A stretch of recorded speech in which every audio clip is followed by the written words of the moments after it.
The ripple effect. Under this theory, sinasabing one small change can have an enormous impact sa buhay. Yung mga maliliit na desisyon na ginagawa natin, hindi natin alam may malaking epekto pala sa hinaharap mo. Parang pagpatak ng tubig. It starts with a drop, then it ripples, it expands outwards, growing even bigger. In an adventure, we use a map.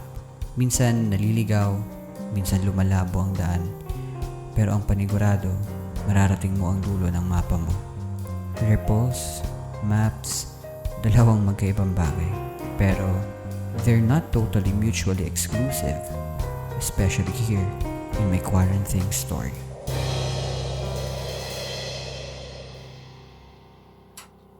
Hi! Ako nga pala si Janmel or JM for short.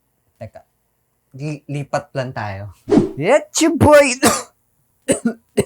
So, it's your boy, no? Ako nga pala si Janmel Usman or JM nga, no, for short. My quarantine started last March 10, 2020 kasi ito yung simula ng mga class suspension, no? I was preparing for my examinations on calculus, which is on March 10 din. And I was also working on a lot of school paperwork and a lot of lessons na kailangan kong pag-aralan. And then, of course, no, with more than 100 days of quarantine later, no, andito na tayo ngayon, no? Pero, wait, ano bang ginawa ko ngayong quarantine? Samahan niyo na lang ako na balikan ng mga nangyari sa akin ngayong quarantine.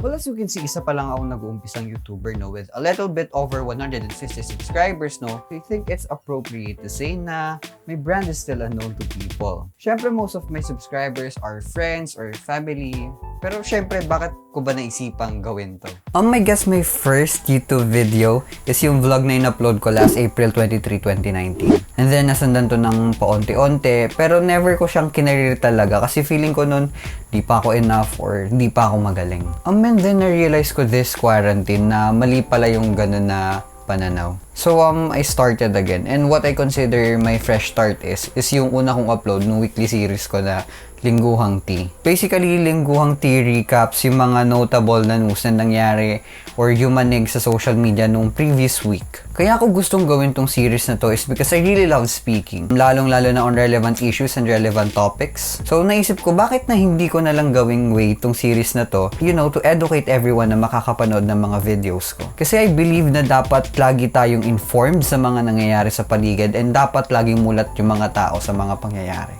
Like I said, takot ako nun kasi feeling ko di pa ako magaling.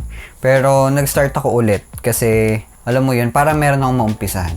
Kasi isipin natin whether naman na magsimula ka or hindi, no? Aandar at aandar yung oras. So, sasayangin mo ba yung oras na aandar or mag-uumpisa ka na para meron ka ng progress? Besides the weekly series, no, I also do vlogs, random videos, I also wanna do skits, and most importantly, I do music videos.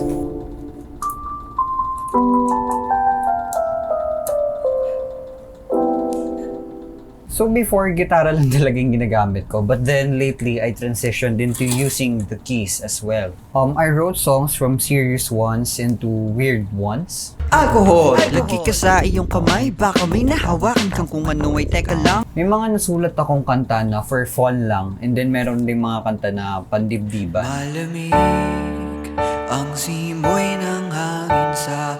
And of course, the Mavi song. What's the sound of the mom and your dad in the middle of the night?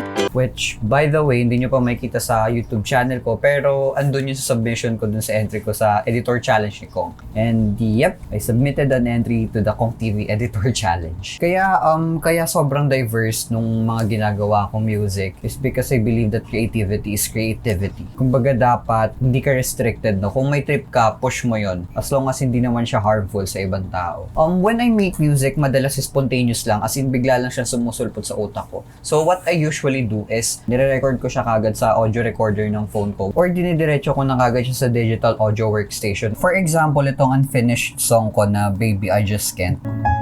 Ito yun, bigla ko lang siyang naisip. So what I did is diniretso ko na siya dito sa laptop ko para hindi ko siya makalimutan. Oh, and by the way, all the magic happens here, no? Ito yung gamit kong laptop, no? Acer Nitro 5. Acer ba naman? Acer number 1. I keep on watching YouTubers to get inspiration and ideas. Yung madalas kong panoorin is si Kong, Tim Payaman, Paulul, Riz Lansangan, Will Dasovich, Smosh, Jax Films, PewDiePie, Andrew Wang. Why I do this is because I believe na learning never stops. And one way of doing that is to, constantly get inspiration from the people you look up to. Bukod sa pagiging productive ko sa artistic endeavors ko, meron din ako responsibility over my health. So, ayun, on the way tayo ngayon papunta rin sa clinic kung saan ko tinitake yung medication ko. Basically po, may infection ako sa dugo and I need to take a medication every 3 weeks and after 10 sessions, i-check yung dugo ko kung okay na. Okay na ako before but then college came and ayun, bumalik so kailangan ko ulit umulit. Last day ngayon and masaya naman kasi finally tapos na and sana di na bumalik ulit. Siguro medyo maganda rin kasi nakikita ko personally kung ano yung situation sa labas. Tsaka mas naiintindihan mo yung situation ngayon. So, medyo may perk na rin siguro to.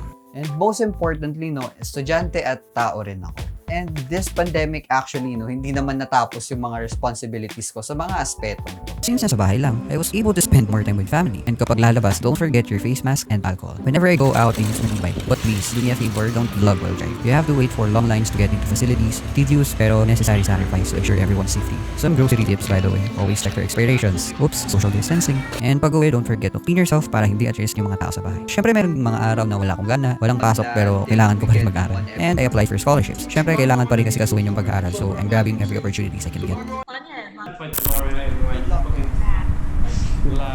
So ayun, I was also able to connect with new friends and reconnect with old friends too. And kapag ka-stress naman ako I play video games, sobrang thank you sa aking Acer laptop number 1. Wala lang, I guess what I'm trying to say is that super important lang din na although we go through a lot of efforts para sa future natin, may time ka pa rin para magpahinga and mag-enjoy and mag-relax, Kasi at the end of the day, tao ka pa rin naman. You deserve to enjoy the life to its fullest. Yung medication ko every 3 weeks allowed me to see the situation outside. Nung umpisa ng quarantine, tahimik yung mga kalsada, mystical, parang out of this world. Later on, dahan-dahan nang bumalik sa normal. And yung dating mystical, terrifying na. With more people outside, the risk to spread the virus got worse. Pero di mo rin sila masisi Kailangan maghanap buhay. And kung mag-stay ka naman talaga sa loob ng bahay, di ka naman kikita Siguro yung iba, swerte kasi merong work from home scheme. Paano yung mga wala? Swerte ako na nabubuhay ako sa comfort ng kwarto ko.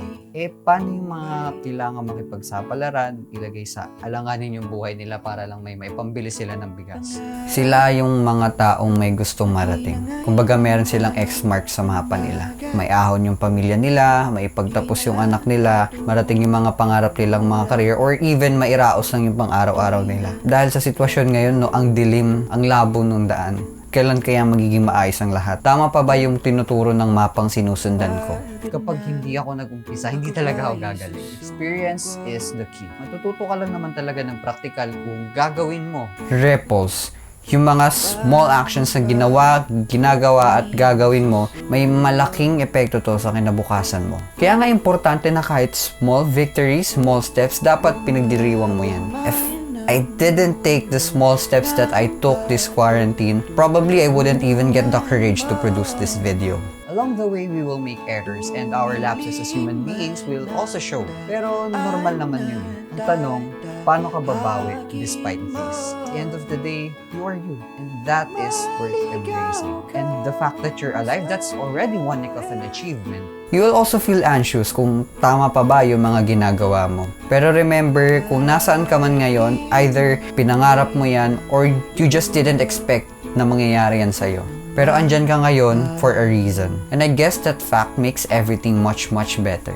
If I'm gonna try to summarize this whole thing, it's that everything will definitely get better. Just take a small, impactful step towards your future and definitely, mararating mo rin ang dulo. Mararating mo rin ang dulo ng mapa mo. Maraming salamat.